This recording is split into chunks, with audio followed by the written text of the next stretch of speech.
하나님 아버지 감사합니다. 오늘 4월 마지막 주일 화요 기독교 강독회를 할 수 있도록 오늘도 저에게 시간과 여건을 주시니 감사합니다. 오늘도 주여 우리에게 은혜를 베푸시고 자비를 베푸셔서 우리 속에 하나님을 향한 뜨거운 갈망도 있게 해주시고 또 하나님을 더 많이 알고자 하는 그런 지적인 또 거룩한 또 열망도 있게 하시며 오늘도 또 바르게 이해하고 배워서 하나님 우리의 기독교 신앙이 참 올바른 토대 위에 서서 우리가 하나님을 섬길 수 있도록 도와주옵소서. 이 시간도 주께서 홀로 영광 받아주시며 이 시간도 함께하는 모든 하나님의 자녀들을 축복해 주시고 또 이것을 듣고 나누는 모든 참 그리스도 예수 안에서 주의 백성들을 주여 축복해 주옵소서. 감사하며 우리 주 예수님의 이름으로 기도 올렸습니다. 아멘. 자, 오늘은 이제 4장 하나님은 인간의 마음속에 어떻게 역사하시는가 151페이지 자, 7번째 모든 경우에 있어서 하나님의 통치는 우리의 자유를 넘어선다 이 부분을 하겠습니다. 자, 어떤 사람들은 이것들은 특별한 신뢰들로서 그 규칙의 모든 경우가 적용되어서는 결코 안 된다고 의의를 제기할 것이다. 그러나 나는 그들이 내가 주장하는 바를 충분히 입증하고 있다고 말하고 싶다. 즉 하나님께서는 원하실 때마다 언제든지 그의 섭리의 길을 만드시사 사람들의 의지를 심지어 외부적인 일에까지 기울게 하시고 돌리게 하시며 또한 인간의 의지는 비록 자유롭게 선택하지만 하나님의 의지가 그들의 자유를 지배한다는 것이다.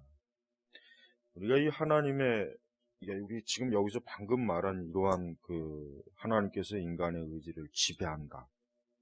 또 하나님께서 언제든지 그의 섭리의 길을 만드시고 사람들의 의지를 심지어 외부적인 일에까지 기울게 하시고 돌리게 하시고 인간의 의지는 비록 자유롭게 선택하지만 그러니까 이런 내용들은 우리가 이렇게 교리적으로 이해도 해야지만 또 하나는 우리가 이 세상의 모든 역사라든가 인간의 개개인의 삶을 유심히 관찰해 보면은 이러한 내용이 얼마나 정확하게 이루어지는지를 알 수가 있어요. 왜냐하면 우리는 예를 들면 어떤 가정을 옛날에 이랬으면 참 이랬으면 좋았을 뻔했다. 예전에 이렇게 됐으면 어떻게 됐을까? 그 다음에 이제 역사를 봐, 역사를. 옛날에 역사가 이렇게 돌아갔으면 어떻게 됐을까? 그런 가정을 해본단 말이에요. 그러나 그 가정은 사실 물론 그 가정이 할 수는 있지만은,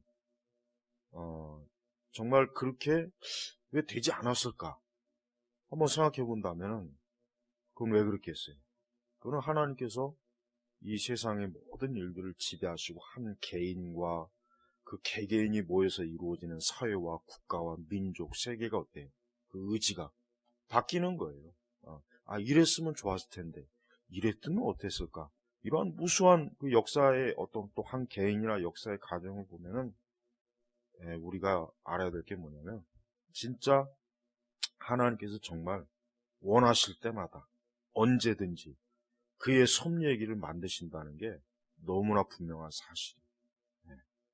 우리는 이런 걸 통해서 우리가 이 세상을 이해해야 되는 거예요. 그렇지 않으면은 그냥 단순히 운명론, 아니면 그냥 우연히, 아니면 그냥 또 맹목적으로 세상이 움직이는 것 같잖아요. 그게 이제 일반적인 불신앙자들의 세계관이에요. 그러니까 그들은 세상을 바라볼 때 그렇게밖에 바라보지 못하지만 우리는 어떻게 해요? 하나님께서 원하실 때마다 언제든지 그의 섭리의 길을 만드시는 거예요. 바로 이것 때문에 우리가 지금 돌이켜보면은 왜 그때 이렇게 되지 않았을까? 왜 그때 이렇게 되었으면 어떻게 했을까? 이러면 좋았을 텐데 저러면 어땠을까? 그러한 무수한 가정들이 결국 지나고 보면은 하나님께서 이 세상의 모든 일들에 대한 주도권을 하나님이 가지고 계신다는 거 우리는 그런 경험적으로는 그걸 알아야 돼. 경험적으로. 그걸 경험적으로도 알아야지. 그냥 이렇게 단순히 어떤 딱딱한 교리적인 것만 알고 있으면 안 되겠죠. 물론 이것도 정확하게 알아야 되겠지만 경험적으로 알아야 하나님께서 진짜 이 세상의 주관자이시구나. 하나님께서 모든 각 사람의 주인이시구나 하는 걸 아주 명백하게 체험적으로, 경험적으로 우리가 이해할 수 있는 거예요. 자, 원하든 원치 않든 간에 여러분이 매일 경험하는 것이 여러분 자신의 자유로운 선택에 의해서가 아니라 하나님의 감동하심에 의해 여러분의 마음이 인도함을 받는다는 사실을 깨닫게 해줄 것이다. 굉장히 중요한 것입니다. 예. 우리의 그 실천 신앙에 있어서 이 부분 아주 직접적인 거예요. 예. 우리가 매일 우리 그리스도인들이, 우리 성도들이, 아니면 사실 모든 사람들이 어떻게 보면은 매일매일 자기 자신이 자유로운 선택을 하는 것 같아요. 또 사실 그렇기도 해요. 어떻게 보면 외적으로 볼 때. 근데 우리 성도들에게서는 하나님의 감동하심에 의해, 그래서 우리는 성경에 볼 때 하나님께서 어떠한 사람의 마음을 강팍하게 하셔서 그가 하나님의 거룩한 뜻을 쫓는 일을 실패한 걸 볼 때마다 참 한편으로 두려운 마음으로 우리가 바라요. 그러니까 우리는 우리 자신이 어떤 선택하던 어떤 것을 경험하든 그것이 정말 하나님의 말씀에, 계명에 일치된, 또 순종하는 그러한 방향으로 가는 걸 진짜 우리가 소망해야지. 우리가 그냥 어떤 불순종이나 또 불신앙에 의한 그러한 의지의 선택으로 간다면 그것은 참 굉장히 믿는 우리 그리스도인들에게는 참 큰 어려움을 주는 거예요. 어려움. 그러니까 그렇지 않도록 좀 말해야 돼요. 즉 가장 단순한 일에 있어서도 여러분의 판단과 이해가 잘못될 수가 있지만 매우 손쉬운 일에 있어서도 용기를 잃게 될 수도 있다. 반대로 매우 애매한 문제가 있어서는 좋은 지혜가 즉시 주어지기도 하고 크고 결정적인 문제에 있어서는 모든 어려움을 극복하려는 용기가 솟아나게 해준다. 이런 식으로 나는 듣는 귀와 보는 눈은 다 여호와의 지으신 것이니라 는 솔로몬의 말을 이해한다. 왜냐하면 그는 여기에서 그것들을 창조한 것에 대해서가 아니라 그것들에 부여된 특별한 기능에 대해 말하는 것처럼 보이기 때문이다. 솔로몬이 왕의 마음이 여호와의 손에 있음이 마치 보의 물과 같아서 그가 임의로 인도하시느니라 고 썼을 때 그는 실제로 모든 인류를 한 종족 아래로 포함시켰다. 왕의 마음이 여호와의 손에 있음이 마치 보의 물과 같아서 그가 임의로 인도하신다. 그러니까 이런 말씀은 결국은 아까 얘기했지만은 하나님의 통치가 인간의 의지와 인간의 어떤 결정, 인간의 모든 행동, 마음 이런 것들을 지배하고 근본적으로 지배하고 있다는 것을 증명해주는 아주 귀한 말씀이에요. 그러니까 단지 이 왕이라고 하는 것은 어떤 한 개인뿐만 아니라 사실 모든 사람이에요. 모든 사람입니다. 만일 어떤 사람의 의지가 모든 굴레에서 벗어나 있다면 이러한 특권은 무엇보다도 다른 사람들의 의지를 어느 정도 다스리고 있는 왕의 의지에 속하게 될 것이다. 그러나 만일 왕의 의지가 하나님의 손에 의해 좌우된다고 하면 우리의 의지는 이 상태에서 제외되지 않을 것이다. 이 점에 대해서 어거스틴은 다음과 같은 유명한 말을 남겼다. 성경을 부지런히 살핀다면 하나님께서 악한 것들로부터 만드시고 일단 그렇게 만들어졌으므로 선한 행동과 영생으로 이끌어주는 선한 의지들이 하나님의 능력 안에 있다는 것과 이 세상의 피조물들을 보존시키는 의지들로 역시 그의 능력 안에 있다는 것을 나타나게 주고 있다는 것과 그리고 그 의지들은 그의 능력 안에 있으므로 그는 그가 원하시는 곳과 원하시는 때에 그것들을 움직이시어 은혜를 베푸시거나 형벌을 내리시는데 참으로 이것은 그의 지극히 은밀하면서도 지극히 이로운 심판에 의해 행해진다는 사실을 알게 될 것이다.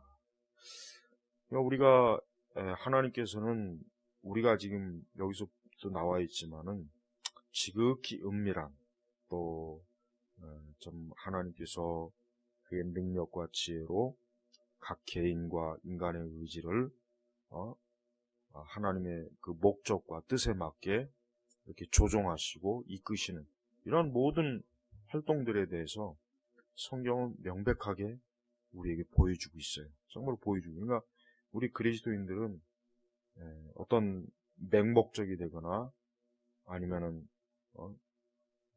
무목적이 된다거나 아니면은 어떤 알지 못하는 어떤 거대한 힘에 의해서 우리가 그냥 휩쓸리거나 아니면 그냥 될 대로 되라는 식의 그러한 인생관을 우리는 가질 수가 없어요. 그러니까 하나님을 말씀을 제대로 알고 하나님을 제대로 아는 사람이라면 그러한 인생관을 가질 수가 없답니다. 그러니까 우리는 진화론주의자들이 지금 오늘날 이 세상을 주도하고 있잖아요. 그러니까 진화론주의자들은 궁극적으로 어떤 이 세상의 우주나 한 개인이나 어떤 궁극적인 목적이라 이런 게 없잖아요. 그냥 무목적이에요. 어떤 뚜렷한 목적을 가지고 움직이거나 살아가나 그런 인생관이 없어요. 그냥 지나면서 그냥 끝나는 것이다. 우주도 그렇고 인생도 그렇고. 그러니까 그러한 진화론적인 인생관을 가지고 그러니까 그런 것들의 영향을 지금 받고 있는 사람들은 어떻게 됩니까? 그의 삶에 대해서 어떤 궁극적인 책임감이 없어요. 장차 인간은 자신의 삶에 대해서 책임을 져야 된다. 어떤 자신의 삶에 대해서 어떤 최종적인 결론을 내야 된다. 이런 마음이 없는 그냥 맹목적.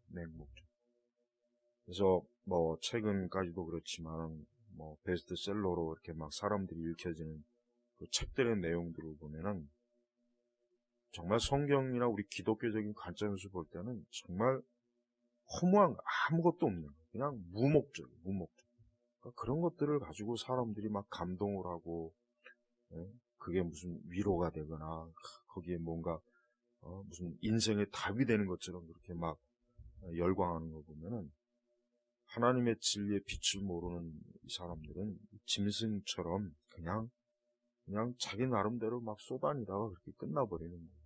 이게 얼마나 비참한 겁니다. 자, 이제 8번째로 넘어갑니다. 자유의지의 문제는 우리가 원하는 것을 이룰 수 있느냐가 아니라 우리가 자유롭게 원할 수 있느냐에 달려있다. 자유롭게. 그러니까 자유의지의 문제가 어떤 원하는 것을 이루는 목적성을 보는 게 아니라 문제는 목적이 중요한 게 아니라 우리가 정말 그 목적을 이루기까지 자유롭게 우리가 그 의지를 행사할 수 있느냐. 그게 문제다 이거죠. 여기에서 독자들이 기억해야 될 것은 사람이 자유롭게 선택할 수 있는 능력은 어떤 어리석은 사람들이 불합리하게 생각하고 있는 것처럼 어떤 일들의 결과에 의해 판단되어서는 안 된다는 것이다. 왜냐하면 사람들의 의지가 속박을 받고 있다는 것은 심지어 최고 높은 위치에 있는 군주들까지도 자신들이 원하는 대로 만사를 행하지 못한다는 사실을 실례로 들어 적절하게 확실하게 증명할 수 있는 것으로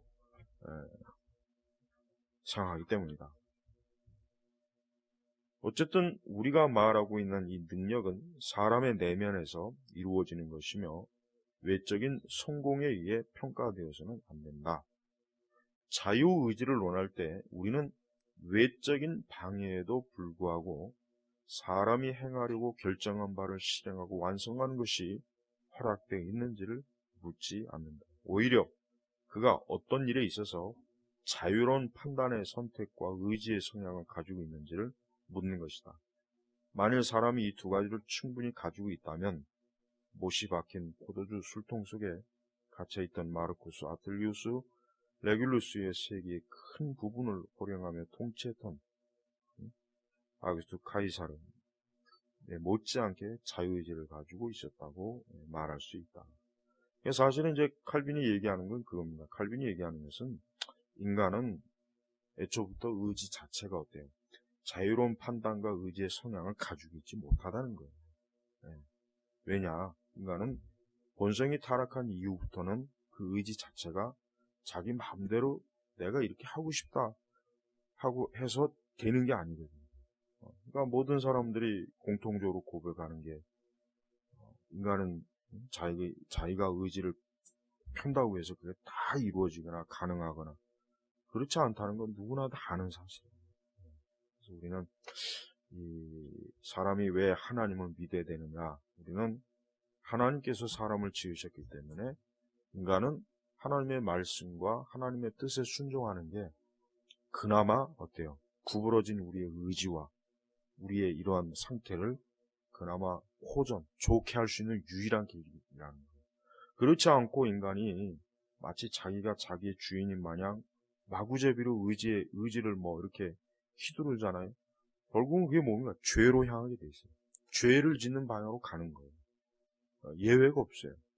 그래서 우리 그리스도인들에게 있어서는 우리의 의지 자체가 타락을 했고 우리의 의지가 굽어있지만 우리가 하나님의 뜻에 순종하려는 그런 목적이나 열망을 가지고 우리가 하나님을 따를 때 하나님께서는 우리를 어때요? 선하게 이끌어주시는 거예요. 선하게. 그게 얼마나 축복된 것입니까? 그러한 하나님의 선하신 인도하심을 받지 못하는 사람들을 보십시오. 그런 인생들을 보세요. 결국은 그 끝이 어떻게 돼요? 멸망하는 거죠. 예. 그래서 우리는 어떤 우리의 의지의 타락으로 인해서 어쩔 수 없다. 이건 자포자기해야 된다. 그러한 인생관도 잘못된 것이고 또 반대로 우리의 의지는 자유롭다. 나는 내 마음대로 해도 된다. 누구도 나를 간섭해서는 안 된다. 이것도 역시 잘못된 거예요. 그러니까 야한 극단은 우리가 항상 피해야 되겠죠. 자, 제 5장으로 넘어가면은 자유의지를 변호할 때 흔히 제기되는 반론들을 이제 반박함. 이제 아주 이제 자유의지에 대한 그 여러 반론들이 많이 나오지 않습니까? 이제 거기에 대한 이제 반박 내용을 이제 담고 있습니다. 자, 그래서 상식에 그하여 제기되는 자유의지에 대한 논증들의 답변함. 그래서 이것이 1항부터 5항까지요. 그래서 첫 번째 논증. 필연적인 죄는 죄가 아니며 자발적인 죄는 피할 수 없다. 자, 자유의지에 대해 그릇된 생각을 가진 사람들이 사람의 의지가 노예 상태에 있다는 것을 부인함과 동시에 우리의 의견에 맞서서 공격하기 위해 자신들의 논리를 전개하려고 하지 않았더라면 이 문제에 대해서는 결코 더 말할 필요 없는 것이 그것으로 충분했을 것이다. 무엇보다도 그들은 우리의 의견이 상식에 어긋나는 것이라고 비난하기 위해 여러 가지 어리석은 것들을 쌓아놓은 다음 성경의 증거들을 인용하여 그것을 공격했다. 우리는 그들의 공격 무기들을 차례대로 깨뜨리게 될 것이다. 그들은 말하기를 만일 죄가 필연적인 문제라면 이제 죄는 죄가 되지 않는다는 것이다. 그러니까 이게 뭐예요? 그러니까 인간이 타락해서 죄를 지을 수 없다면은 그러면 인간에게 그 죄를 왜 묻느냐 이제 이런 거죠. 이제 사실 이런 내용이에요. 그리고 자신이 죄를 짓는 것을 합리화하는 거예요. 왜? 내가 죄를 지을 수 없다면은 애초부터 내 의지가 구부러졌다면 내가 죄를 짓는 건 당연한 것이 아니냐. 내 의지가 구부러지지 않은 상태에서 죄를 졌다면 그 죄의 책임은 내게 오겠지만 결국은 죄를 짓게 된다면 거기서 죄가 그게 무슨 잘못이냐. 이제 이렇게 항변하는 그런 사람들의 이제 반론이에요. 이제 칼빈이 이제 그 부분에 대해서 이제 가장 첫 번째 다루는 거예요. 왜냐하면 이게 가장 첫 번째 많이 이제 제기되는 것이기 때문에. 지금도 그렇단 말이에요. 만일 죄가 자발적인 것이라면 그것은 얼마든지 피할 수 있다는 것이다. 이 논리는 역시 펠라기우스가 어거스틴을 공격할 때 무기로 사용됐다. 그렇죠. 펠라기우스가 어거스틴에게 인간의 원죄 부분은 이런 부분들에 대해서 합리화했잖아요. 합리화. 네. 우리는 이 문제 자체를 만족하게 다룰 때까지 어거스틴의 이름의 권위를 빌려서 그 논리를 깨뜨리고 싶지는 않다. 그러므로 나는 단지 죄가 필연적이라는 이유만으로 죄가 죄로 간주될 수 없다는 것을 부정한다. 자, 그래요. 인간의 죄는 죄예요. 죄는 죄다. 그러니까 하나님께서 1차적으로 정해놓은 법칙이 뭐예요? 아담에게 네가 그 선악과를 따먹으면 너는 죽게 될 것이다라는 거예요. 그래서 결과적으로 어쨌든 아담은 선악과를 따먹었어요. 하와는 속아서 따먹었지만 아담은 알고도 따먹은 거예요. 그 차이를 알아야 돼요. 성경을 유심히 봐요. 하와는 뱀에게 속아서 따먹은 거예요. 근데 아담은 속아서 따먹은 게 아니라 이미 하나님께서 그것을 따먹으면 안 된다는 걸 아담은 명확하게 알면서도 그걸 따먹은 거예요. 그러니까 누구의 죄가 사실은, 그러니까 결정적으로 왜 성경에서 아담의 죄라고 왜 하는 이유가 바로 그것 때문이에요. 하와의 죄라고 하지 않고 아담의 죄라고 그래요. 아담의 죄. 그러니까 아담은 억울할 게 없어요. 아담은 하와를 원망해서도 안 돼요. 왜?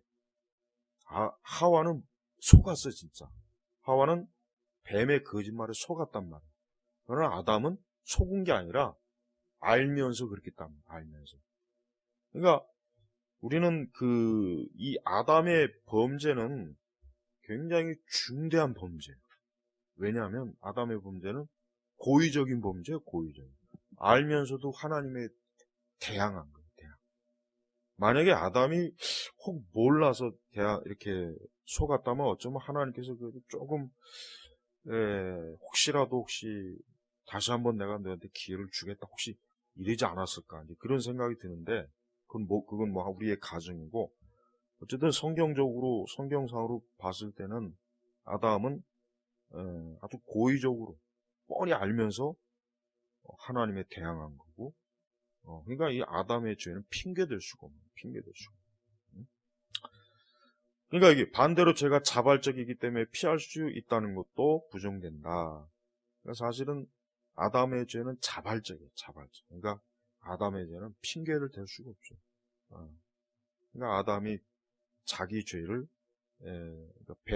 하와는 뱀에게 전가하고 아담은 하와에게 전가하는데 하와는 뱀에게 전가할 수 있는 어쨌든 이유는 돼요. 물론 그것도 잘못된 거지만 그러나 아담은 하와한테 전가하면 안 됐어요. 아담은 내가 하나님을 고의적으로 대항했습니다. 이렇게 고백을 했어야 되는데 회개했어야 되는데 아담은 마치 자기가 그렇게 고의적으로 죄를 지었으면서 마치 하와 때문에 죄를 졌다는 식으로 둘러대잖아요. 그러니까 아담이 나쁜 놈이에요. 아주 아담이 죽일 놈이야 아주. 자, 만일 누군가가 하나님과 쟁론을 벌여서 그가 달리 어떻게 할 수 없었다는 구실을 내세워 심판을 면해보고자 한다면, 이게 아담이 심판을 면해보고자 했죠. 하와도 마찬가지고, 그 얘기는 이미 우리가 앞에서 제시한 바 있었던 대답이 주어질 것이다. 즉 그것은 사람들이 죄에 매여 있어서 악 이외에는 아무것도 행할 수 없는 것이 창조에서 오지 않고 인간성의 부패에서 온 것이라는 것이다. 이게 이제 결정적이에요. 그렇습니다. 여러분 누구든지 그래 교회에서 그래 성경에서 인간이 부패했다 그랬지. 그러면은 원래 부패한 데서 부패한 게 나오면 그게 뭐가 잘못이냐? 그건 하나님이 사람을 잘못 지은 게 아니냐? 이제 그렇게 여러 가지 핑계를 댈 수 있지만 여기서 나와 있지만은 사람들이 그 죄를 짓는 근본적인 원인은 자기가 부패인 거예요. 그러니까 자기 책임, 자기가 책임을 져야 되는 거예요. 하나님에게 책임져서도 안 되고 그 주변 상황에 책임져서도 안 돼요. 환경이 이래서 이렇다. 세상이 이래서 그랬다. 이것도 역시 안 되는 거예요. 그리고 더 뻔뻔스러운 건 하나님이 우리를 창조했으니까 우리를 창조 안 했으면 죄가 없었을 거 아니냐? 왜 아담과 하와를 창조해가지고 왜 죄가 나오게 했느냐? 그러니까 근원으로 올라가서 하나님이 책임져야 되지 않느냐? 라는 그러한 항변에 지금 칼빈이 지금 아주 못을 박는 거예요. 그게 잘못된 것이다. 악한 자들이 거침없이 변명거리로 삼고 있는 저 무능은 도대체 어디에서 비롯되는 것일까? 아담이 기꺼이 자기 자신을 마귀의 압제 아래 내맡긴 것에서 오는 것이 아닌가. 그렇죠? 예.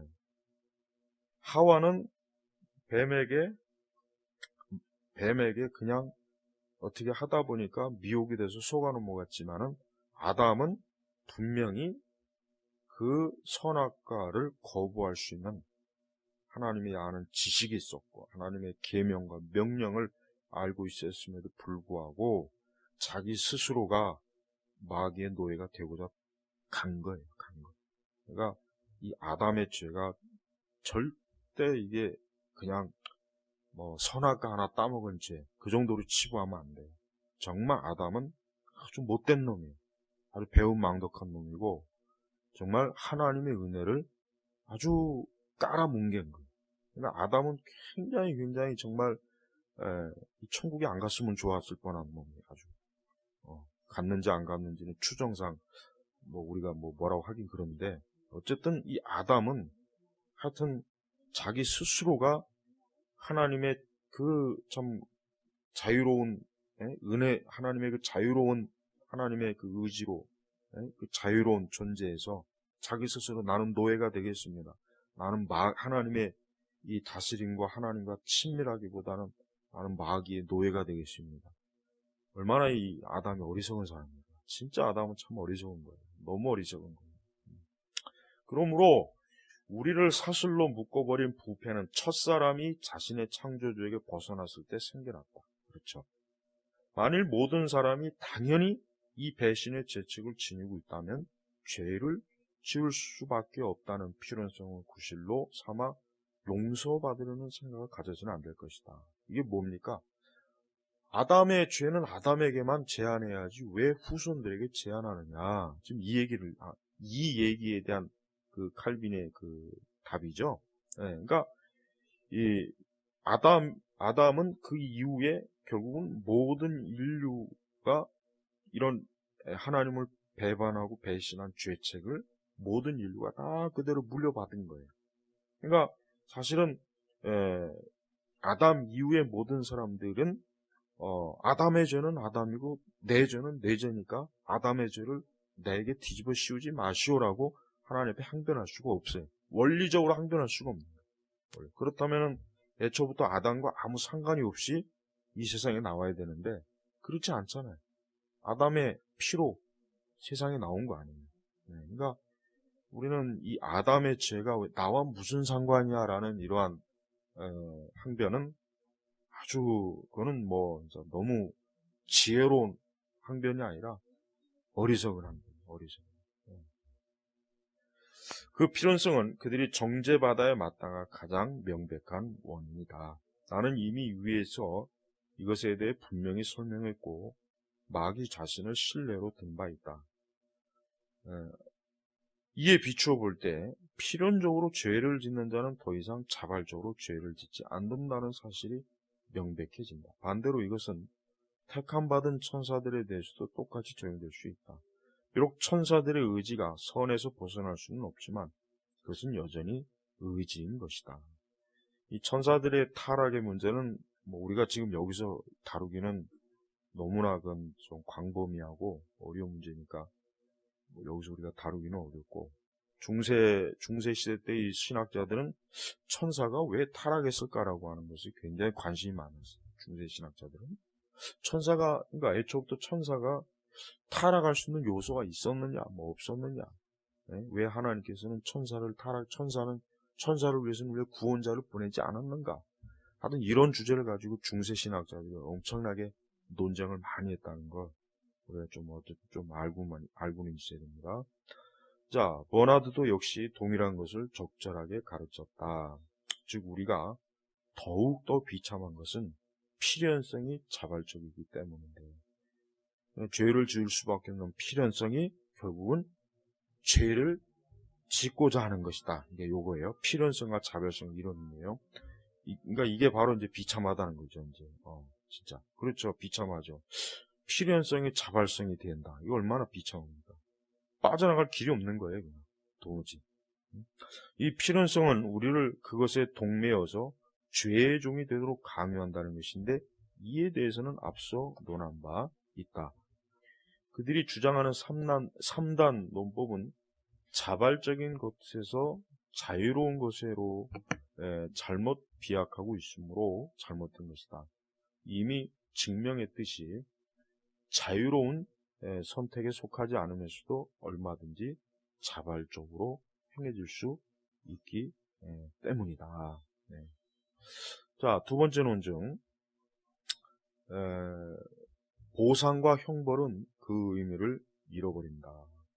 그들은 주장하기를 덕행과 악행이 모두 의지의 자유로운 선택으로부터 비롯된 것이 아니라면 사람이 형벌이나 보상을 받는 것은 모순된 것이라고 한다.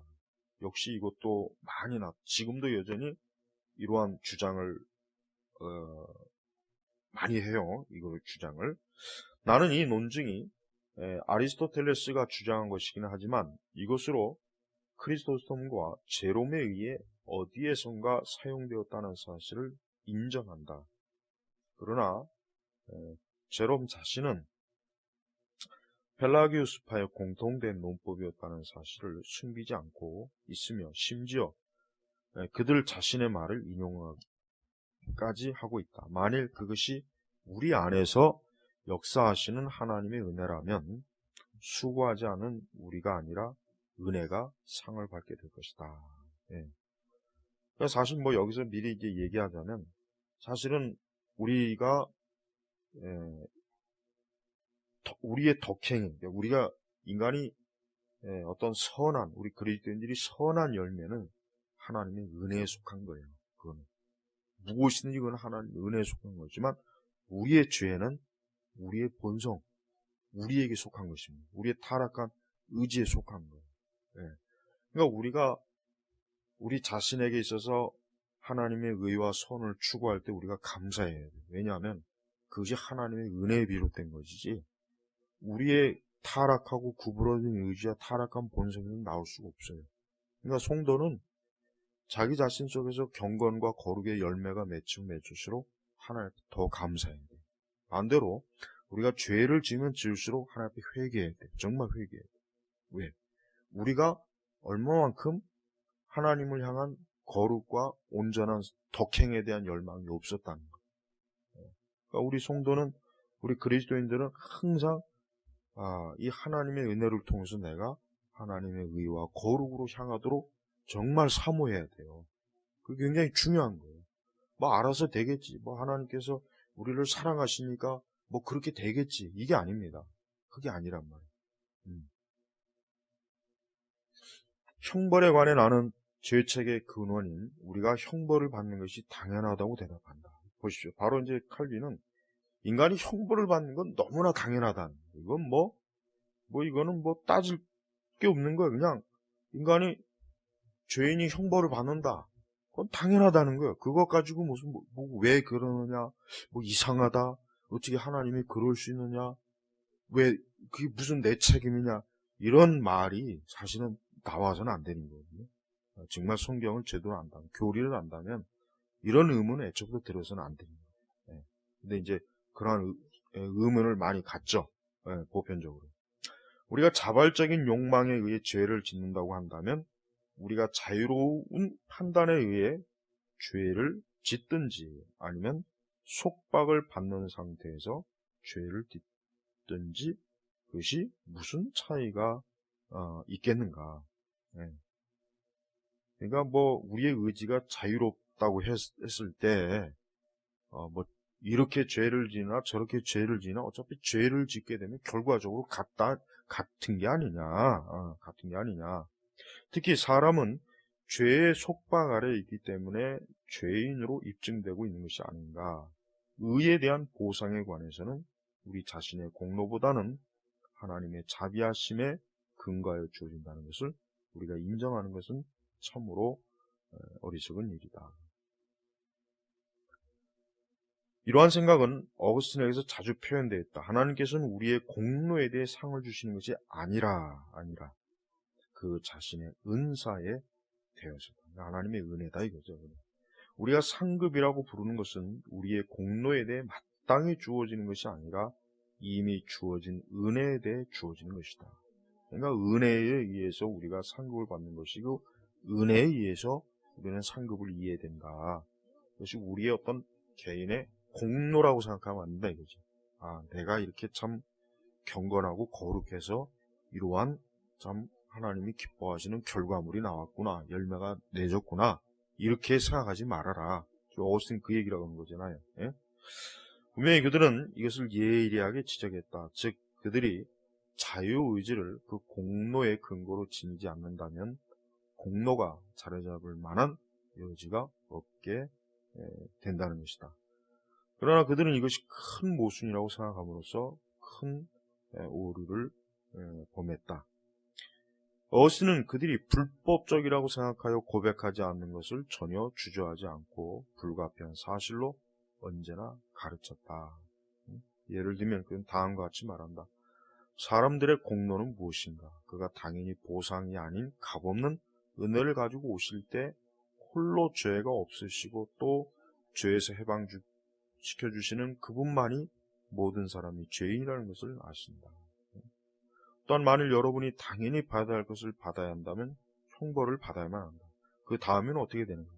하나님께서는 여러분에게 당연히 받아야 할 형벌을 내리시지 않고 받을 자격이 없는 은혜를 베풀어 주신다. 만일 여러분이 은혜에서 떨어진다면 여러분 자신의 공로를 자랑하라. 또다시 여러분 자신은 아무것도 아니다. 죄는 여러분의 것이지만 공로는 하나님의 것이다. 여러분은 마땅히 형벌을 받아야 하며 또한 상급이 있을 때는 여러분의 공로가 아닌 그 자신의 은사의 상을 주시는 것이다 라고 했다. 그러니까 지금 로마 천주교의 이 공로에 대한 것에 대한 그 반박, 그런 것들을 지금 여기서 지금 칼빈이 다루고 있는 거예요. 자, 동일한 뜻으로 어거스틴은 다른 곳에서 가르치기를 은혜는 공로에서 생기지 않으며 공로가 은혜에서 생겼다고 했다. 그렇죠. 그러니까 이제 우리가 이게 이제 천주교의 주장과 지금 맞물리는 그것 때문에 지금 칼빈이 여기다 이제 그걸 다룬 건데, 천주교는 일단은 그들 자신의 공로를 하나님의 은혜에 속한다고 보지 않습니다. 1차적으로. 그러니까 천주교는 세미필라기안이잖아요. 그러니까 가장 쉽게 얘기하면 하나님 반, 내 힘 반으로 해가지고 구원이 이루어진다. 근데 그것도 가봐야 안다. 일단은 가봐야 아는 것이고, 어쨌든 이 땅에 있을 때 열심히 선행하고 내 공로를 축적해라. 그것도 안 되면 성인것까지도 끌어들여라. 뭐 하여튼 별짓 다 해라. 그렇게 해서 최선을 다해라. 그러면 일단 하나님의 은혜하고 합쳐져 갖고 이 다음에 연옥에 들어가면 조금 더 기간이 줄어들 수도 있고 뭐 많아질 수도 있고 뭐 심지어는 뭐 이 지상에서 죽은 자를 위한 미사까지 드리면 또 추가되고. 그러니까 이 천주교가 가지고 있는 그런 개념은 아주 복잡해요. 그러니까 그런 것들에 대해서 이미 중세시대 때 굉장히 문제가 많았던 거예요.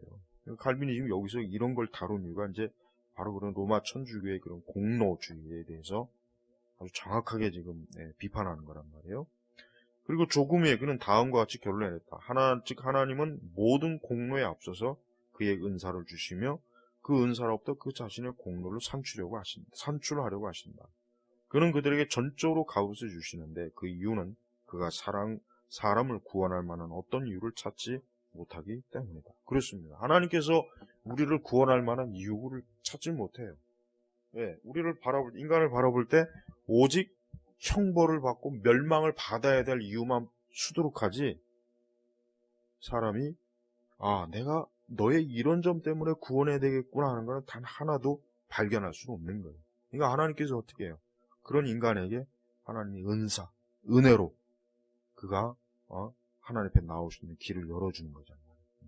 그러니까 이렇게 우리는 하여튼 우리 개신교 종교 개혁주의자들은 하여튼 철저하게 인간은 오직 타락할 존재밖에는 못 되는데, 그러한 타락에서 오직 하나님의 은혜로 우리를 구원하시고 건져내셨다. 아주 이게 종교개혁자들이 굉장히 아주 신경이 날카로우면서 가장 먼저 주장한 게 바로 이 천주교의 그런 잘못된 구원관이 너무 중세시대에 깊이 퍼져 있으니까 이런 것들을 빨리빨리 깨우치기 위해서 가장 핵심적으로 내세운 겁니다.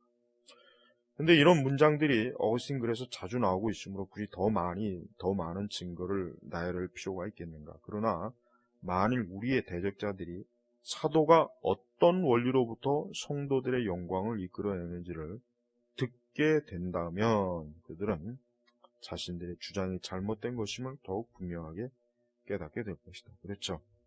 바울의 그 로마서라든가 에베소서라든가 히브리서라든가 갈라디아서인가 이런 거 읽어보면 지금 이렇게 지금 여기서 다루는 것이 그 성경의 증거가 너무 굉장히 많잖아요. 자, 또 미리 정하신 그들을 또한 부르시고 부르신 그들을 또한 의롭다 하시고 의롭다 하신 그들을 또한 영화롭게 하셨느니라. 로마서 8장 3절이죠. 사도에 의하면 믿는 자들은 무슨 이유로 면류관을 받게 되었는가? 그들은 그들 자신의 노력이 아닌 주님의 자비하심에 의해 택함을 받고 부르심을 받고 의롭다 하심을 받았다. 그렇다면 자유의지가 존재하지 않는다면 공로도 없어지게 될 것이라는 공연한 두려움은 던져버리도록 하라. 그렇죠? 그러니까 인간이 자유의지가 없으니까 공로를 행할 수 없지 않느냐? 그러면 어떻게 하나님 앞에 의로워지겠느냐? 그런 쓸데없는 생각, 그런 쓸데없는 불필요한 두려움 갖지 말아라. 이거죠. 성경이 우리를 불러주겠다고 한 바로 그 일을 무서워하며 도망가려고 하는 것은 가장 어리석은 일이다. 그는 내게 있는 것 중에 받지 아니하는 것이 무엇이뇨? 내가 받았은지 어찌하여 받지 아닌 것까지 자랑하는 거라고 말했다. 여러분도 알고 있듯이 바울은 공로를 전혀 인정하지 않기 위하여 자유의지로부터 모든 것을 제거버리겠다. 그럼에도 불구하고 하나님의 자비하심과 관대하심은 무궁무진하고 다양함으로 그는 그것들을 마치 우리 자신의 덕행인 것처럼 우리에게 베푸신 은혜에 대해 보상해 주신다. 그 이유는 그가 그것들을 우리의 것으로 만드시기 때문이다. 하나님께서는 사실 우리가 어떤 선행을 한다고 해서 사실 그게 마땅히 상을 받을 만한 건 아니죠. 하나님께서 그것을 그냥 우리의 것으로 참 돌려주시니까 우리가 그것조차도 하나님께 은혜를 받은 거란 말이에요. 자, 세 번째는 선과 악의 모든 구별은 폐기될 것이다. 굉장히 교활한 주장이에요. 우리를 대적하는 자는 그리스도인에게서 취한 듯한 반론을 제기한다. 즉 선과 악을 선택하는 것이 우리의 의지의 기능이 아니라고 한다면 동일한 본성을 가진 자들은 모두가 악하든지 아니면 모두가 선하든지 해야 한다는 것이다.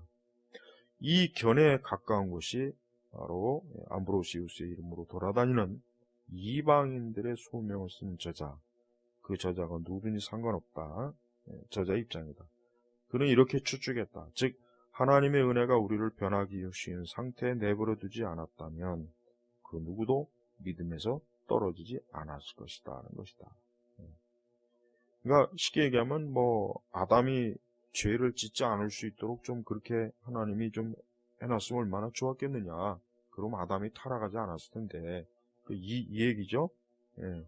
이와 같이 위대한 사람들이 그렇게 잊어버리기를 잘 했다는 것은 이상한 일이 아닐 수 없다. 사람들 중에서 그렇게 구별하는 것이 하나님의 선택이라는 것을 그리스도인이 생각내지 못했던 것은 어떻게 된 것인가?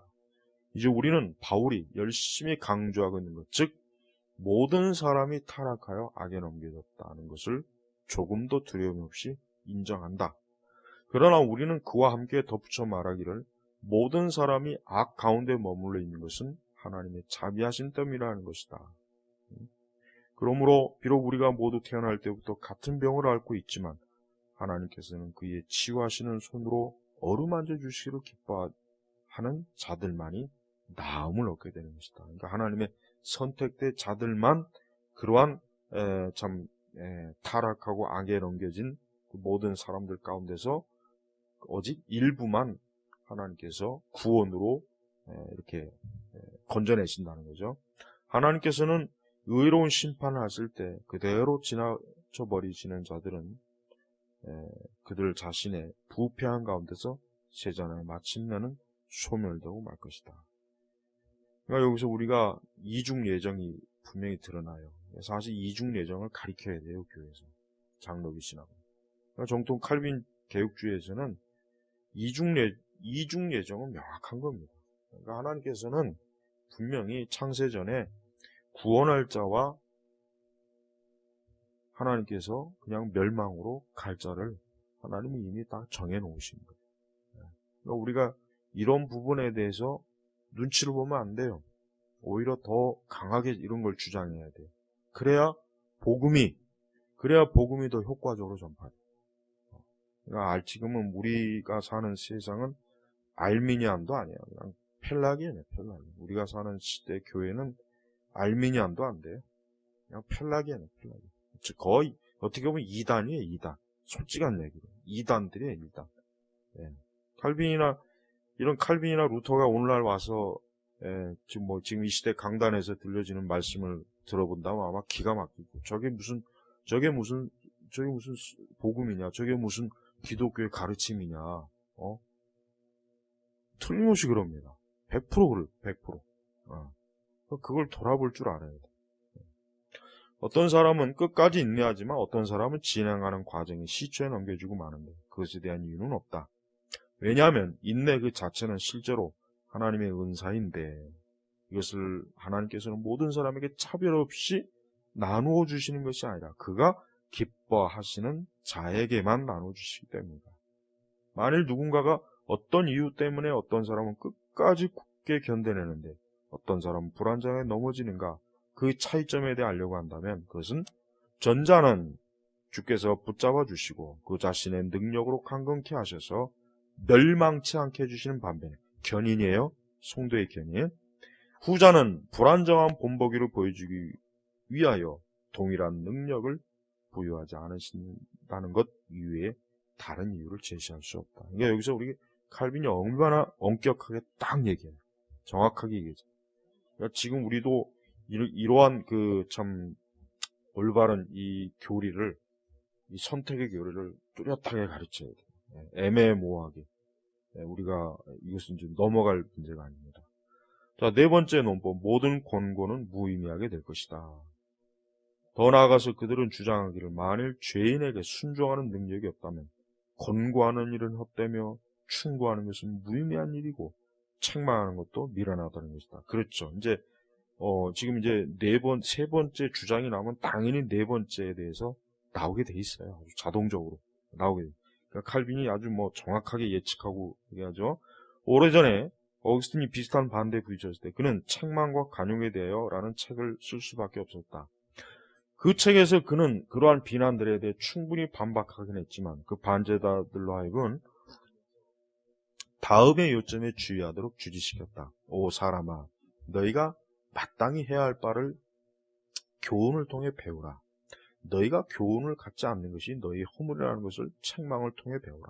너희가 갖기를 원하는 것을 어디에서 받을 수 있는지 기도를 통해 배우라.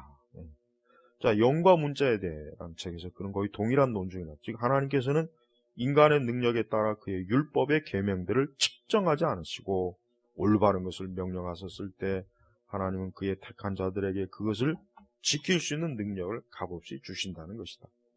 그리고 이 문제는 길게 논할 필요가 없다. 우선적으로 우리만이 이 입장을 취하고 있는 것이 아니라 그리스도와 모든 사도가 우리와 똑같은 생각을 한 것이다.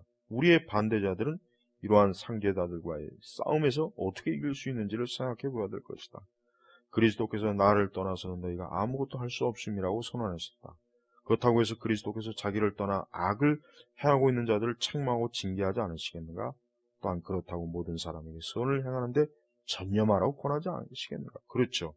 당연히 우리는 모든 사람에게 악을 떠나라, 선을 추구하라, 이렇게 모든 사람에게 해야지. 그것을 우리가 하나님의 창세전에 선택이 있으니까 우리가 보편적으로 그렇게 말하면 안 된다. 그렇게 하면 안 된다는 거잖아요. 예수님께서도 그렇게 안 하셨는데. 바울은 고린도인들이 사랑을 경시한 것에 대해 얼마나 엄중하게 책망합니다. 바울은 로마서에서 원하는 자로 말미암도 아니고 다름질하는 자로 말미암도 아니고 오직 궁일이 여기시는 하나님으로 말미암음이라고 말하면서도 그는 계속해서 훈계하고 권고하고 책망했다. 그렇죠? 훈계, 권고, 책망, 이 서신서에게 얼마나 많습니까? 그러니까 오늘날에도 이렇게 훈계, 권고, 책망이 설교에 꼭 들어가야 돼요. 반드시 들어가야 돼요. 그게 사도적 설교예요. 그렇다면 그들은 왜 주님께 간청하여 하나님만이 줄 수 있는 것을 사람에게 요구하시고 그의 은혜가 없기 때문에 저지른 일에 대해 징벌하 하시는 헛수고를 하지 마시도록 만류하지 않은 것입니다. 그들은 왜 바울에게 경고하여 하나님의 자비하심에서 버림을 당하고 그 자비하심이 선택되지 않는다면 원하거나 달릴 능력이 없는 사람들을 용서하라고 하지 않았는가? 마치 그것을 열심히 찾는 자들에게 쉽사리 그 자체를 제공한다고 주님께서 가르치신 최고 이유는 주님 자신 안에 있지 않는 것처럼 말한 것이 아닌가. 바울은 기록하기를 심는 이나 물주는 이나 아무것도 아니라도 오직 자라나게 하시는 이는 하나님뿐이십니다 했다. 여기에서 그는 가르침과 권고와 책망이 마음을 얼마나 변화시킬 수 있는지를 알려주고 있다. 그래야 우리는 모세가 율법의 계명을 얼마나 엄격한 제약 아래 두었으며 또한 예언자들이 그것을 범한 자들을 얼마나 호되게 책망하고 경고하는지를 알게 됩니다. 그러나 그들은 사람에게 이해하는 마음이 주어질 때만 지혜롭게 된다고 고백하며 또한 하나님이 자신이 하시는 일은 마음에 할례를 주며 돌같이 굳은 마음에 살같이 부드러운 마음을 주고 우리 마음속 깊은 곳에 그의 법을 새기며 한마디로 우리 영혼을 새롭게 함으로써 그 가르침을 효과 있게 한다고 고려한 것이다. 그러니까 우리가 왜 하나님의 그 선택과 예정을 알지만 왜 우리가 죄인들에게 이러한 권고를 하느냐? 이러한 권고가 결국은 뭐예요? 결국은 부패하고 타락한 심령을 어때요? 그들에게 마음의 할례, 그들에게 굳어진 마음을 부드럽게 하고 그들의 마음의 깊은 속에 하나님의 법을 심겨주고 그들의 영혼을 새롭게 하고자 하는 그러한 그리스도의 사랑, 하나님의 사랑, 바로 그걸 드러내는 거예요. 그러니까 이건 굉장히 권고가 이런 것들이 중요한 거예요. 그러니까 우리는 마치 우리가 복음을 전하고 그리스도의 말씀을 증거할 때 마치 뭐예요? 마치 그것을 듣는 이들이 스스로 할 수 있는 것처럼 여겨질 이까지 마치 그렇게 이렇게 듣게 할 정도로까지 우리가 간절하게 권고해야 돼요. 그냥 아주 차갑고 냉랭한 마음으로 하면 안 돼요. 그게 바로 이제 하이퍼 칼비니즘의 문제예요. 그러니까 우리는 때때로 알미니안주의자들과 같이 마치 우리 사람에게 모든 게 달려있다는 식으로 정말 스펄전 목사님처럼 그렇게 하면서도 오직 하나님의 전적인 은혜, 전적인 구원하신 은혜를 기대하도록 그렇게 해야 된다. 그게 굉장히 중요합니다. 자, 오늘도 우리가 굉장히 그 기독교 강의에서 아주 귀한 걸 우리가 배웠어요. 그러니까 이런 자유의지나 이런 부분은 정말 지금 교회에서 거의 가르쳐지지 않는 것인데 우리가 이런 걸 통해서 복음과 교리, 우리 심령을 더 바르게 이해할 수 있는 좋은 신앙 교육입니다. 기도하겠습니다. 하나님 아버지 감사합니다. 오늘도 기독교 강의를 강독해 하면서 우리가 배우고 익힌 것들을 보다 더 우리의 마음에서 잘 이해하고 깨닫게 해주시고 또 여기에서 머무지 말고 더 깊은 참 영적인 이해와 지식을 가지고 또 마음을 가지고 진리를 믿고 순종하고 따르게 하시옵소서. 예수 그리스도의 이름으로 기도 올렸습니다. 아멘.